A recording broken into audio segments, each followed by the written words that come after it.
gente dá início à segunda conferência municipal de cultura.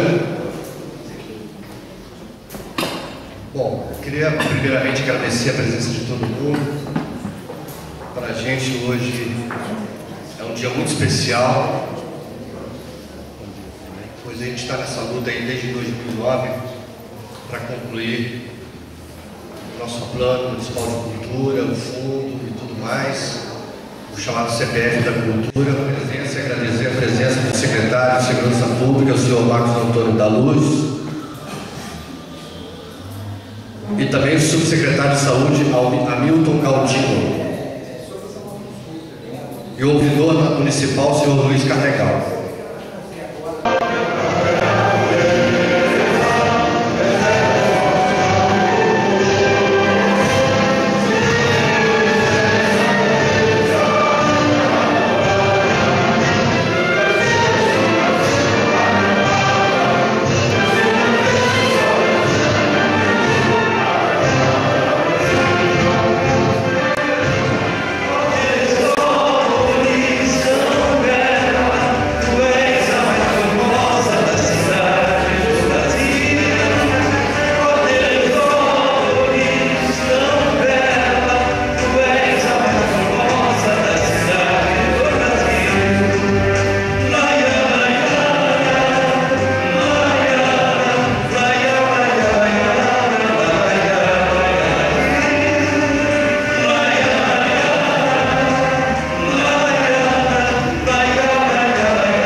Precisa transformar a constituição desse conselho num projeto de lei para que se transforme numa política do município e não de um governo. O próprio plano para a cultura, a orientação é para que se faça um planejamento de 10 anos. Então, naquele momento, foi feito através de um decreto. Nós éramos minoria, a base de apoio do governo era a minoria do legislativo, e teve a disposição política de se restituir o Conselho através do decreto. Aprovamos na semana passada, através de um projeto de lei enviado pelo Executivo, pelo atual prefeito, a questão do Fundo Municipal de Cultura, e hoje e amanhã nós teremos aí o Plano Municipal de Cultura. Essa é a expectativa. Então, fica esse desafio colocado para que a gente possa tirar também aqui, no final da conferência, essa indicação do Poder Legislativo. O secretário de Governo José Maria está aqui, e seria uma grande conquista para o município que esse decreto que criou o Conselho Municipal fosse remetido agora como projeto de lei ordinária para a Casa Legislativa. Eu acho que é uma expectativa que nós temos e com certeza iremos com alegria e satisfação. Nós, do Fórum Municipal de Cultura de Teresópolis, estamos aqui para participar da segunda Conferência Municipal de Cultura. Depositamos nossas esperanças de sair desses 2 dias de palestras, seminários, apresentações, debates e discussões com as linhas mestras do nosso tão sonhado Plano Municipal de Cultura, para podermos avançar e finalmente concluir esta tarefa. Gostaríamos de nos congratular com o Poder Público, através da Secretaria Municipal de Cultura, por mais esta realização.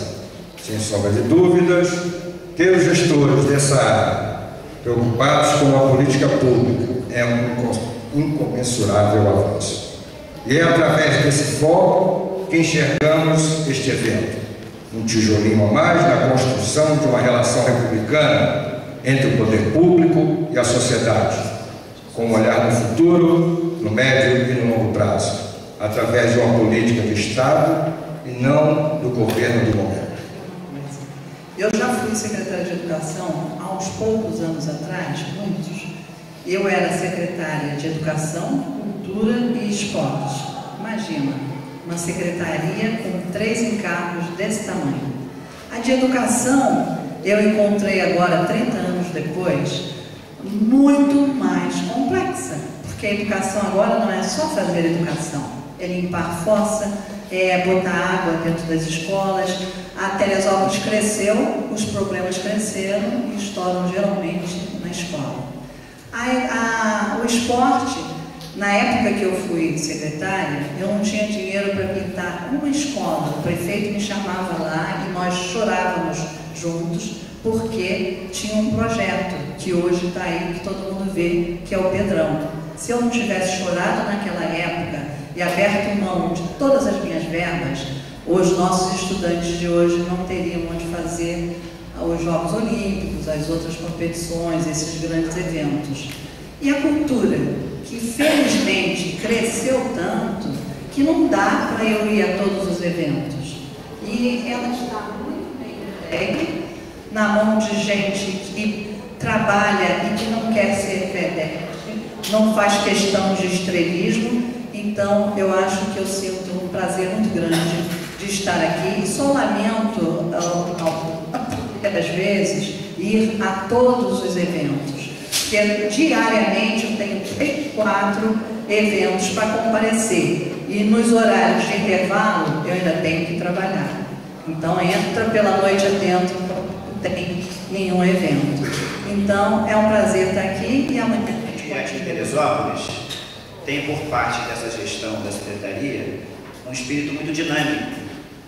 E não só destaco esse aspecto do dinamismo dessa equipe aqui que tem à frente o Ronaldo, e já antes da gestão do próprio Vanderlei, como também fiquei muito feliz com a fala do vereador Cláudio aqui, porque nós que viajamos pelo Estado percebemos que muito pouco o Legislativo se preocupa com a política de cultura, com a questão da legislação, que é fundamental. E aí, quando eu vejo um vereador se preocupar, inclusive trazendo algumas questões a serem encaminhadas como secretário, acho que isso tem que ser destacado, porque é muito difícil aqui no Estado. Infelizmente, a gente tem um quadro legislativo muito frágil do ponto de vista de pensar as políticas de uma forma geral e como cultura. Dessa segunda conferência e da importância de discutir o Sistema Nacional de Cultura nos seus devidos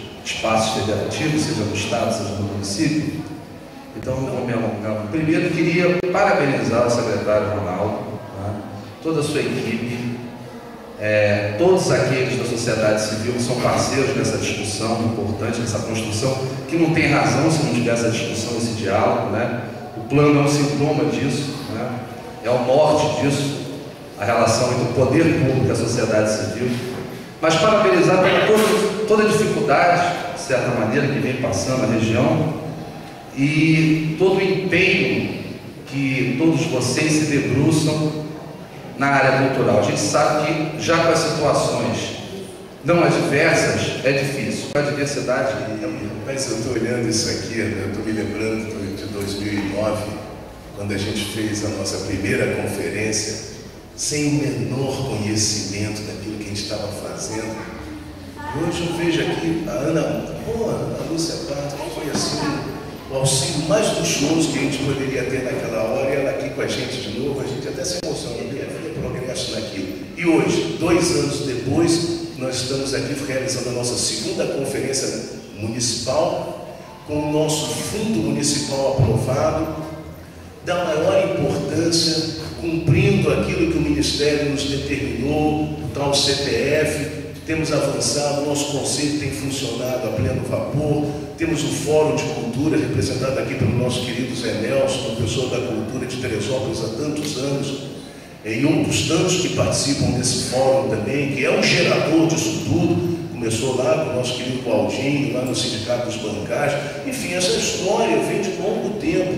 E aí eu fico pensando que, quando a gente fez, eu e o Fernando Melo, que está ali agora, foi citado aqui pelo Zé Nelson, a proposta de emenda para trazer uma lona cultural aqui para Teresópolis, eu fico pensando quantos sonhos nós tivemos, quantos sonhos nós, o Lu, que está aqui com a gente também, companheiro de longo tempo, o Ayrton, o Arnaldo, tantas pessoas aqui que a gente vem falando sobre Teresópolis, e a gente fica lá pensando assim, eu tenho dito isso, meu Deus, se um dia eu fosse secretário de Cultura, eu ia fazer isso, ia fazer aquilo, Eu estou quase há 1 ano na secretaria e eu não consigo fazer 10% do que eu gostaria de fazer, porque as coisas são difíceis.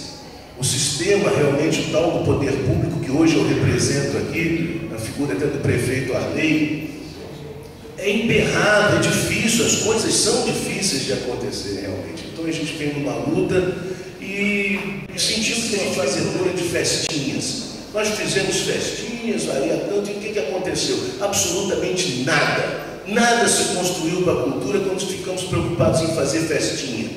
Aí depois veio a questão, não vamos fazer projetos.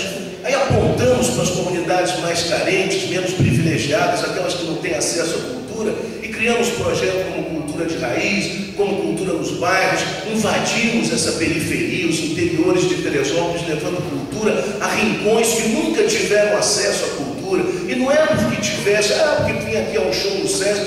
Hoje eu estou vendo a nossa querida Silvana. Aliás, é muito bom você ver a Silvana no Sesc aqui presente, a Tamine representando a ProArte aqui. Estamos todos irmanados nessa luta que é o crescimento cultural de Teresópolis. Mas muitas vezes, Silvana, a criança não sai lá no Alto do Rosário para vir assistir um show no Sesc, que é baratíssimo. Às vezes shows a R$2, a R$4, mas não é porque ela não tem esses R$2, não. Ela não tem um sapatinho para botar e ela tem vergonha de vir assistir o show, porque com aquele sapato não vai pegar bem. Então a cultura tem que estar lá, é ali que a gente tem que estar. Aquela história antiga, a cultura tem que estar onde o povo está. Isso é bem verdadeiro, não com aquela pose de que nós estamos levando a cultura a um lugar insípido, que não havia cultura nenhuma antes da nossa chegada. Nós não temos essa pretensão. Nós temos uma estrutura mambembe, que é uma Kombi velha, que a gente adesivou todinha aí. Nós temos o Ayrton Ribeiro, que sai igual um louco com aquele teatro de rua dele, com o microfone, convocando as pessoas. Nós temos os nossos artistas aqui, que muitas das vezes funcionaram como voluntários, sem receber um centavo para fazer cultura no município. Essa é a lição que a gente tem aprendido ao longo desses 3 anos que eu estou na secretaria e 1 ano como titular da pasta. Mas tenho aprendido. E uma coisa, gente, que eu mais aprendi, que eu falei outro dia aqui, eu faço questão de dizer mais uma vez, é de que quem lida com cultura nesse país, como o Brasil, não pode deixar de sonhar nunca, porque quem não sonha está fadado ao fracasso, vai engessar e não vai fazer nada, porque os burocratas vão tomar conta disso. O André é um artista, hoje é um burocrata. Eu sou um artista, hoje eu sou um burocrata. E tantos nós estamos aqui nessa luta, abrindo mão muitas vezes também da nossa arte, para poder contribuir, para poder passar a nossa parte, o nosso mísero conhecimento para as pessoas que normalmente não entendem o que é essa visão do artista. Então, muitas vezes, como aquela coisa do viajadão, não é isso. Absolutamente não é isso. O artista é aquele que sonha.